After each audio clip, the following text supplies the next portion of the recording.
நீச்சல் வந்து எக்ஸாம் தொட்டியை கட்டி வச்சுக்கிறேன். தொட்டி ஆமாம். வீட்டிலே ஹோம்லேயே இது பண்ணிக்கலாம். பசங்க வருவாங்க, சண்டை வச்சு நீச்சல் போடுவோம். செட்டு இடத்துல வீட்லேயே மேலே இந்த தேவையான செட்டு போட்டுக்கலாம். ஓகே ஓகேங்க. தோட்டத்தில் எல்லாம் இந்தியில் பண்ணி விட்டு பட்டா ஸ்டேஜ் வந்து கொண்டு வந்துடுவோம்.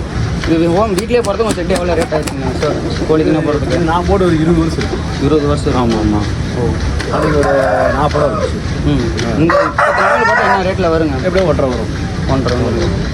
இந்த இதில் போட்டோம்னா கொஞ்சம் ஹெவியாக போட்டோம்னா அப்போ நம்ம எவ்வளோ வேணாலும் பண்ணலாம். பட்டா கையில் எத்தனை இருக்குது உங்கள்கிட்ட இருக்கிற மாதிரி சேல்ஸ் பண்ணி? ஒரு 50 பட்டா இருக்குது. 50 பட்டாங்க கேரண்டியா? ஓகே ஓகேங்க. சரி ஓகே. பட்டா இருக்குதுங்க.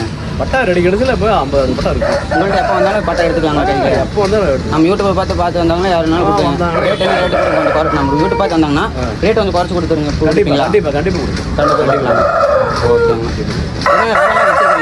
உங்கள்கிட்ட என்னென்ன ரகம் இருக்குது? எல்லா ரகமே இருக்குது. மற்ற மாதிரி இப்போ எங்கிட்ட வந்து ஜாக்கிங்கெலாம் வந்து கோழி வந்து மேட்ச் பேஸ்ட் வந்து எடுத்துகிட்டு போவாங்க. பைக்கோழி கட்டுறது நான் அந்த மாதிரி சொல்லி நிறைய சொல்லி கொடுப்பேன். நான் வந்து முதல்ல கட்டிட்டு இருந்தேன். இப்போ கட்டுறது நிறுத்தியாச்சு, எனக்கு டைம் இல்லை. அதனால் எங்கிட்ட வந்து கேரண்டி எடுத்து போகலாங்கிற மாதிரி வருவாங்க. ஓகே. இப்போ பொட்டையிலேருந்து நல்லா குஞ்சு எடுக்க முடியுமா இல்லை சேவலுக்கு நல்லா குஞ்சு எடுக்க முடியுமா? பொட்டையில் தான் மெயின். பொட்டை தான் மெயின். அதுலேருந்து நம்ம எப்படி இது பண்ணுறதுன்னா பொட்டை வந்து நம்ம இருக்கிற எங்கிட்ட இருக்கிற போட்டால் எனக்கும் தெரியும். அது என்ன சார் போட்டால் சூட்டாக சொல்லி அதுக்கு ஒரு மாதிரி போடுவோம். இப்போ பொட்டையில் தான் சண்டையை பார்க்கணும். ஆமாம், கண்டிப்பாக பொட்டை மெயினே. பொட்டையில் தான் அந்த சண்டை காட்டணும். சாவல் வந்து எப்படி வேணாலும் போடணும். பொட்டை தான் மெயின். அப்புறம் பார்த்தீங்கன்னா இந்த சேவல் என்ன ரகம்? இது என்ன ரகம் அப்படி சொல்லிட்டு? இது வந்து செங்கருப்பு. இது செங்கருப்பு.